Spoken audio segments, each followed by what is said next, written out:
Mr. Tiptoes was watching me play today, my 6-year-old son Leo would say, with the kind of casual innocence that only a child can possess. At first, my wife Sarah and I thought it was sweet. All kids have imaginary friends. It's a developmental milestone, a sign of a healthy, vibrant imagination. We'd play along. "Oh, really?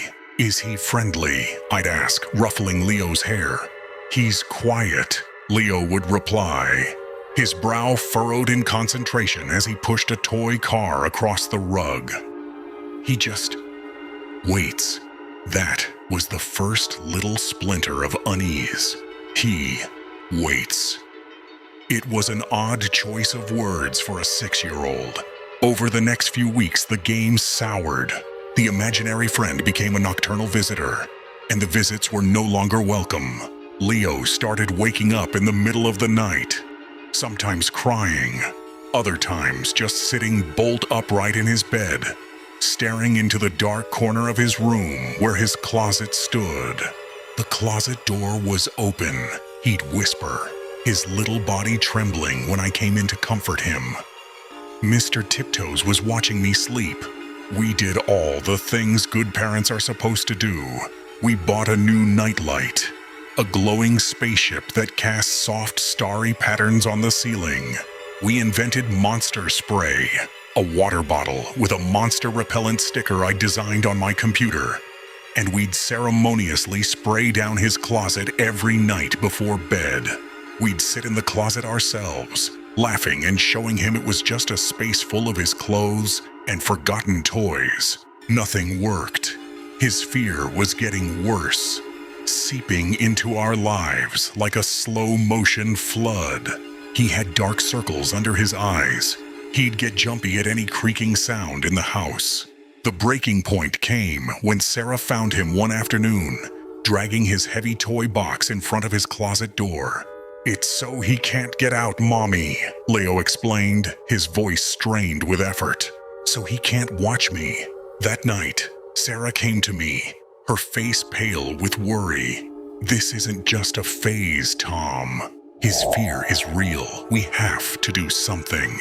I had one last idea. It was the nuclear option of modern parenting. The final word in the argument between a child's imagination and reality. I was going to get a camera. The next day, I bought the best one I could find.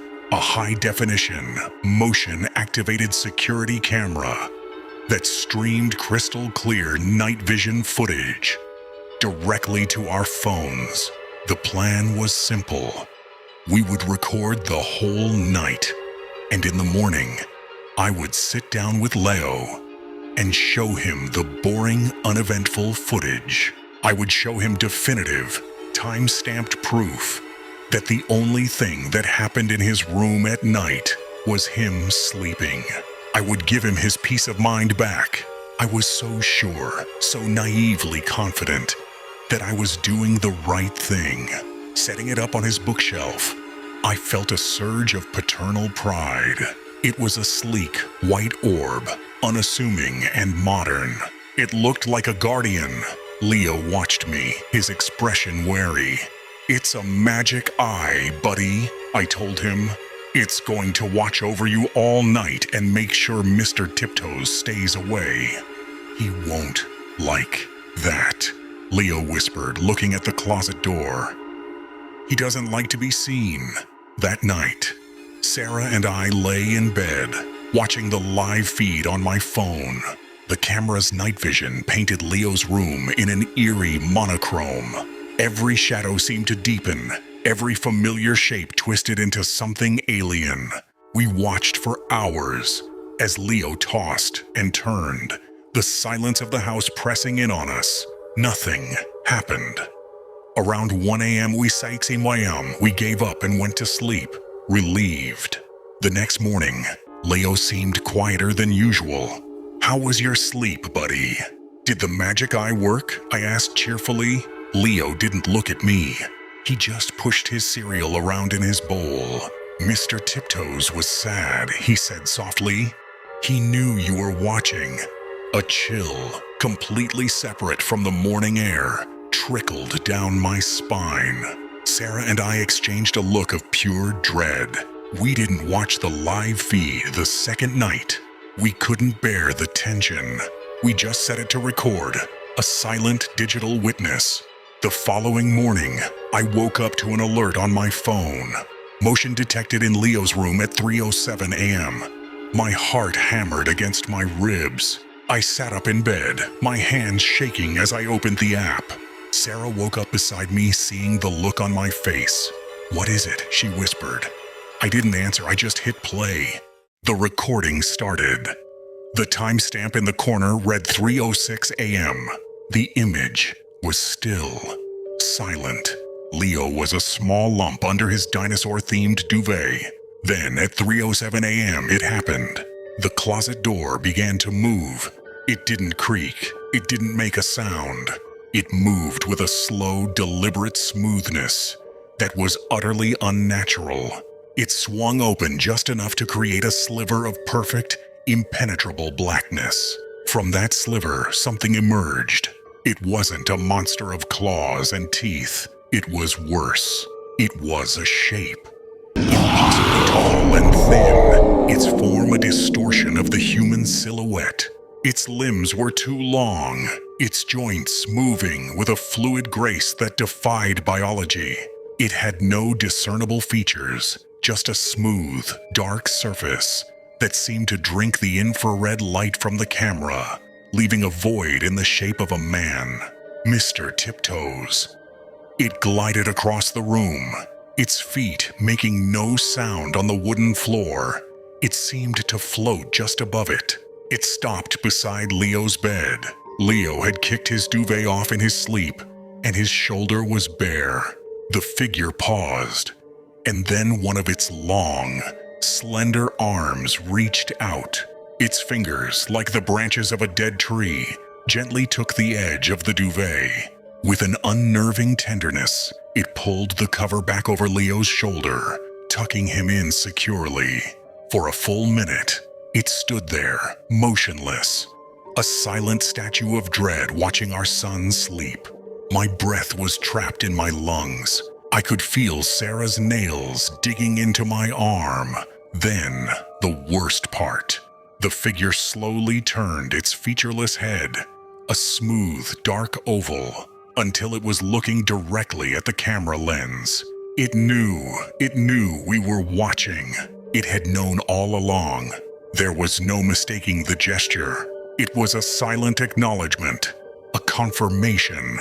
After a moment that stretched into an eternity, it glided back to the closet, slipped back into the sliver of darkness, and the door swung shut as silently as it had opened. The recording ended. Sarah and I didn't speak. The silence in our room was a roaring abyss. We had wanted proof, and we had gotten it. We had invited a high-definition nightmare into our home, and it was now saved on a cloud server. What do you do with that knowledge? Who do you call? The police? Hello, yes, there's a 7-foot-tall shadow creature in our son's closet, but don't worry, he's very gentle. Do you call a priest? Do you sell the house? But what if it wasn't attached to the house? What if it was attached to Leo? The next morning, Leo was beaming. He ran into our room and jumped on the bed, happier than we had seen him in months. He's not sad anymore, Leo announced with a huge smile. I could barely form the words. Who's not sad, buddy? Mr. Tiptoes, Leo said, his eyes bright and clear. He told me you watched him. He says he likes you. He says you're part of the family now. And that was it. That was the moment I understood true absolute horror. We hadn't exposed a monster. We had been introduced to it. We hadn't passed a test. We had been accepted. It wasn't a threat to be fought. It was a fact of our lives. We never talked about moving again. We never mentioned calling for help. Because Mr. Tiptoes wasn't an intruder, it was a fixture. A silent, watchful guardian with unknowable intentions. I'm looking at the live feed on my phone as I write this. Leo is sleeping peacefully. The closet door is closed, but I know, with a certainty that has settled deep in my bones, that at 3:07 a.m., the door will open. The camera we bought to give our son peace of mind has become its instrument. It lets us see, it lets it know we see, and so we watch every single night. We are the unwilling audience to a terrifyingly tender nightly ritual, because we are now part of the family, and we are petrified of what might happen if we ever dare to look away. If this story sent a chill down your spine, let me know in the comments. What do you think Mr. Tiptoes' true intentions are? Don't forget to like this video, share it with someone who loves a good scare, and subscribe for more terrifying stories that will keep you up at night.